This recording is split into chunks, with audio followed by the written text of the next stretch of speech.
जय माता दी दोस्तों, कैसे हैं आप सभी। दोस्तों, आज हम इस वीडियो में बात कर रहे हैं 26 और 27 अक्टूबर 2020 के वृश्चिक राशि फल की।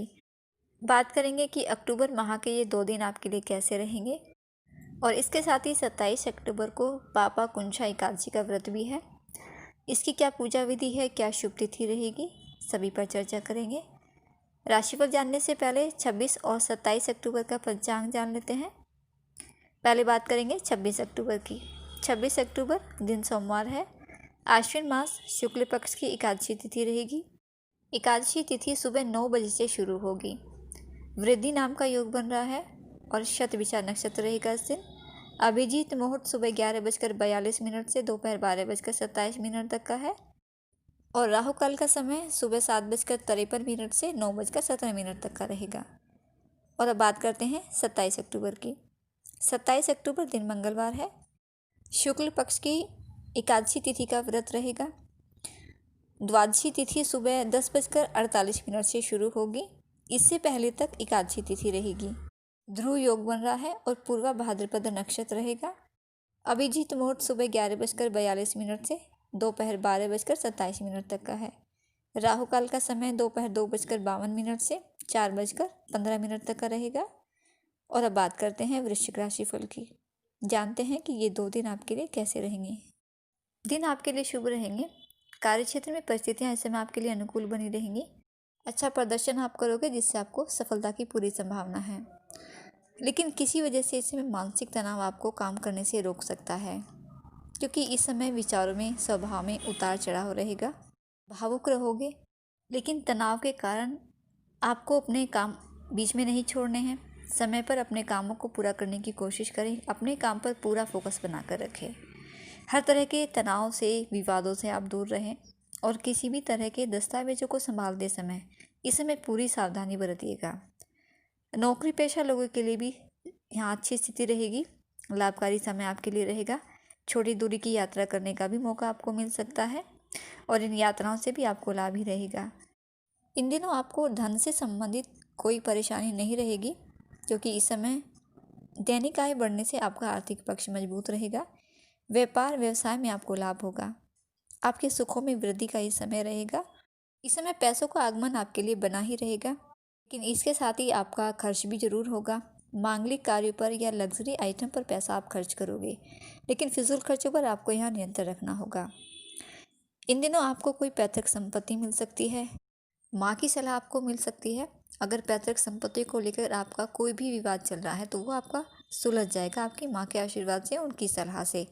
तो इस समय आप अपनी माँ की सलाह ज़रूर लें, क्योंकि आपकी माँ की सलाह, उनका आशीर्वाद आपके लिए सफलता का कारक बनेगा। और अगर आपकी माता की सेहत कुछ समय से खराब चल रही है, स्वास्थ्य संबंधी परेशानी है कुछ, तो उसमें इस समय सुधार होगा। शारीरिक समस्याएं दूर होंगी। पुरानी बीमारी में राहत महसूस करोगे आप अपनी माता की। वाहन लेने का विचार इस समय आप बना सकते हैं। आपका पारिवारिक जीवन भी इस समय अच्छे तालमेल से आगे बढ़ेगा। परिवार का पूरा सहयोग आपको मिलेगा और परिवार के लोग एक दूसरे के प्रति समर्पित दिखाई देंगे, एक दूसरे का सहयोग करेंगे। परिवार में एकजुटता रहेगी, जिससे आपका मन भी प्रसन्न रहेगा। माता पिता के प्रति आपका प्रेम बढ़ेगा। आपकी माता से सहयोग और लाभ आपको ज़रूर मिलेगा इस समय, क्योंकि इस समय चतुर्थ भाव के चंद्रमा रहेंगे, जो कि माँ का भाव कहलाता है, सुख का भाव कहलाता है। तो ये समय आपके लिए बहुत ही शुभ है। भले ही आप काम के सिलसिले में जाएं या आप अपने दोस्तों के साथ जाएं, घूमने फिरने जाएंगे, खूब एंजॉय करेंगे आप इस समय को। लेकिन इन 2 दिनों में आपके प्रेम संबंधों में कड़वाहट हो सकती है, क्योंकि आपके प्रेमी साथी का व्यवहार चिड़चिड़ा हो सकता है, जिस वजह से आपके संबंध प्रभावित हो सकते हैं। कार्य सफलता के ये 2 दिन आपके लिए रहेंगे। मान सम्मान आपका बढ़ेगा। आध्यात्मिकता में इस समय आपकी रुचि अधिक रहेगी, जिससे आपको मानसिक शांति भी मिलेगी। सोच समझकर आप निवेश करें, सलाह लेकर ही निवेश करें। पूरी जांच पड़ताल के बाद आप धन का निवेश करें। अपनी माँ की सलाह लेकर या किसी अनुभवी व्यक्ति की सलाह से ही आप करें। जल्दबाजी में आकर, उत्तेजना में आकर कोई भी निवेश न करें। महत्वपूर्ण निर्णय बिल्कुल न लें। स्वास्थ्य की ओर से इस समय आप खुश रहोगे। कोई परेशानी इस समय आपको नहीं दिखती है, लेकिन काम की व्यस्तता के कारण थोड़ी सी थकान महसूस कर सकते हैं आप। या बदलता मौसम भी आपके स्वास्थ्य को थोड़ा प्रभावित कर सकता है। लापरवाही आपके स्वास्थ्य को बिगाड़ सकती है, इसलिए लापरवाही बिल्कुल न बरतें। काम की अधिकता के कारण थकान की वजह से आप जो थकान महसूस करेंगे, उसके लिए आप खुद को आराम ज़रूर दें। आराम करें, योग अभ्यास पर अपना ध्यान दें और खान पान पर विशेष ध्यान आप दें। स्वास्थ्य आपका बेहतर बना रहेगा।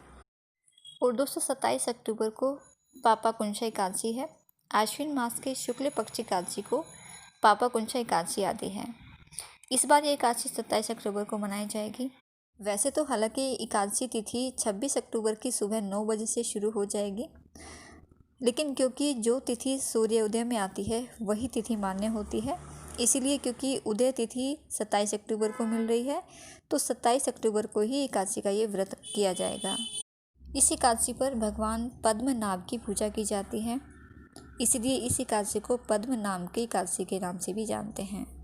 इस एकादशी का व्रत करने से तप के समान फल की प्राप्ति होती है। भगवान श्री कृष्ण जी के अनुसार एकादशी पाप का निरोध करती है, अर्थात पाप कर्मों से रक्षा करती है। इस एकादशी के व्रत से मनुष्य को अर्थ और मोक्ष की प्राप्ति होती है।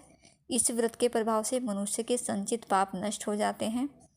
इस दिन श्रद्धा और भक्ति भाव से पूजा और ब्राह्मणों को दान दक्षिणा देना चाहिए ज़रूर। ये बहुत ही फलदायी होता है, कई गुना फल इसका मिलता है। और जो भी लोग इस एकादशी का व्रत करते हैं या किसी भी एकादशी का व्रत करते हैं तो पूरे नियम जान लें पहले उस एकादशी व्रत के, तभी आप एकादशी का व्रत करें, क्योंकि पूरे तरह से नियमों का पालन करें तभी आपको एकादशी के व्रत का फल प्राप्त होता है। जो लोग किसी कारणवश एकादशी का व्रत नहीं भी रखते हैं उन्हें भी एकादशी के दिन भोजन में चावल का प्रयोग बिल्कुल भी नहीं करना चाहिए। झूठ और परनिंदा से बचना चाहिए।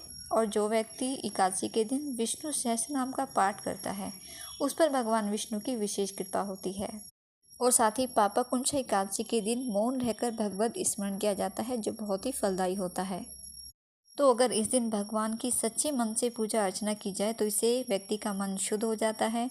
और साथ ही ऐसी भी मान्यता है कि इस एकादशी के दिन अगर भगवान विष्णु और भगवान शिव की आराधना की जाए तो व्यक्ति को सुख समृद्धि की प्राप्ति होती है, साथ ही वैकुंठ धाम की प्राप्ति होती है। तो बहुत ही फलदायी है ये व्रत, इसलिए पूरे श्रद्धा से, विधि विधान से, पूरे मन से इस व्रत को करना चाहिए, तो तभी इस व्रत का पूरा फल प्राप्त होता है। इस एकादशी व्रत की क्या पूजा विधि है ये भी जान लेते हैं। इस दिन आप सुबह जल्दी उठकर स्नान आदि कर लें, सूर्य देव को अर्घ्य दें। इसके बाद अपने पितरों का श्राद्ध करें, भगवान विष्णु जी की पूजा आराधना करें पूरे विधि विधान से, और ब्राह्मणों को फलाहार का भोजन कराएं और उन्हें दक्षिणा दें। इस दिन परम एकादशी का व्रत रखते हैं तो कथा भी ज़रूर सुनें। और एकादशी व्रत द्वादशी के दिन पारण मुहूर्त में खोलें।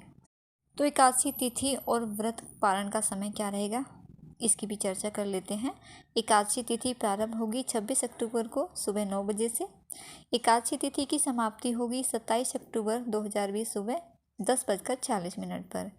और व्रत का पारण का जो समय रहेगा और जो तिथि रहेगी वो 28 अक्टूबर को सुबह 6:30 से लेकर सुबह 8:44 तक रहेगी। और द्वादशी तिथि समाप्त होगी 28 अक्टूबर को दोपहर 12:54 पर। तो इस तरह से आप 28 अक्टूबर में इस एकादशी के व्रत का पारण करें, पूजा पाठ करके ब्राह्मणों को दान दक्षिणा देकर ही अपने व्रत का पारण करें और अपना व्रत खोलें। तो दोस्तों ये थी जानकारी आपके लिए आपके 2 दिनों के राशिफल के।